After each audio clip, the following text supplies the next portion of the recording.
संत लोग समझाने आए, भैया देखो तुम ध्रुव के वंश परंपरा में हो और भगवान का जिन्हें साक्षात्कार हुआ है उनके ये लक्षण सुशोभित नहीं होते हैं।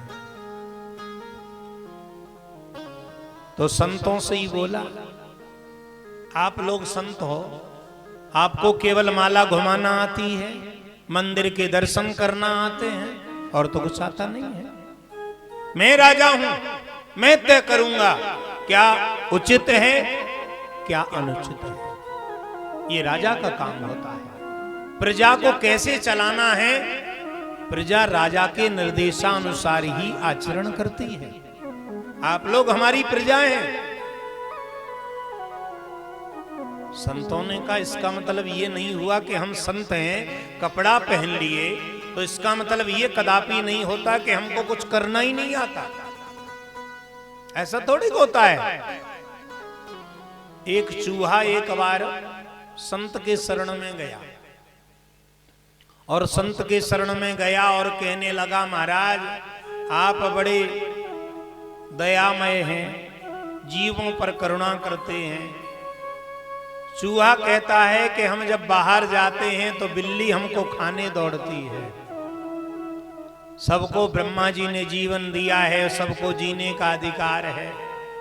कभी कभी हम भी बाहर जाना चाहते हैं तो बिल्ली हमें खाना चाहती है। संत से अनुरोध किया तो संत ने कहा कि आज से हम तुम्हें बिल्ली बना देते हैं। बिल्ली बन गया।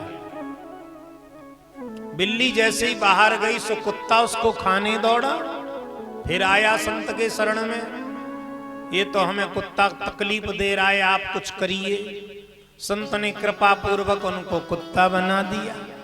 अब कुत्ता भी जब स्वच्छंद होके जंगल की तरफ गया तो शेर ने जैसे ही आंखें दिखाई तो फिर दौड़ा दौड़ा आया, महाराज शेर खा रहा है। कोई बात नहीं बेटा, तुम शेर बन जाओ। तो एक संत की कृपा प्राप्त करके वो शेर बन गया। अब जो चूहा रहा वो अचानक शेर बन जाए तो उसका आचरण कैसा होगा? उसने जो आतंक फैलाना प्रारंभ किया।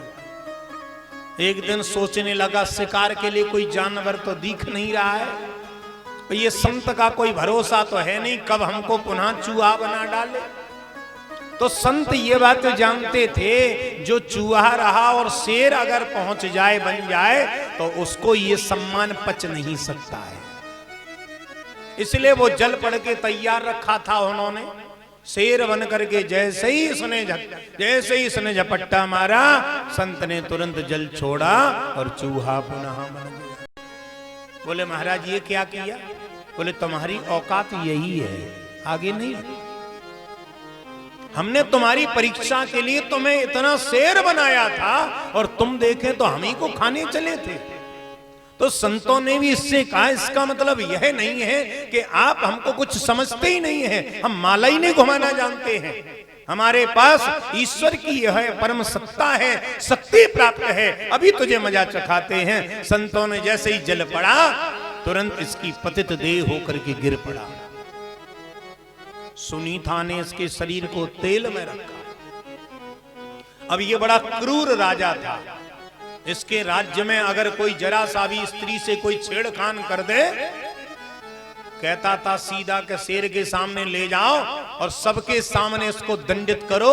सब देखेंगे शेर कितनी निर्दयता पूर्वक इसको खाएगा, ताकि 10 लोगों में भय व्याप्त होगा। तो लोगों की रूह कांप जाती है ऐसा दंड को देखकर। इसकी दंड की जो प्रक्रिया थी बड़ी ही कठिन थी। लोग जितने चोर उचक्के थे सब विलुप्त हो गए कि भैया राजा सशक्त है। अब राजा जब मारा गया तो वही चोर उचक्के फिर बढ़ गए, आतंक फैलाने लगे।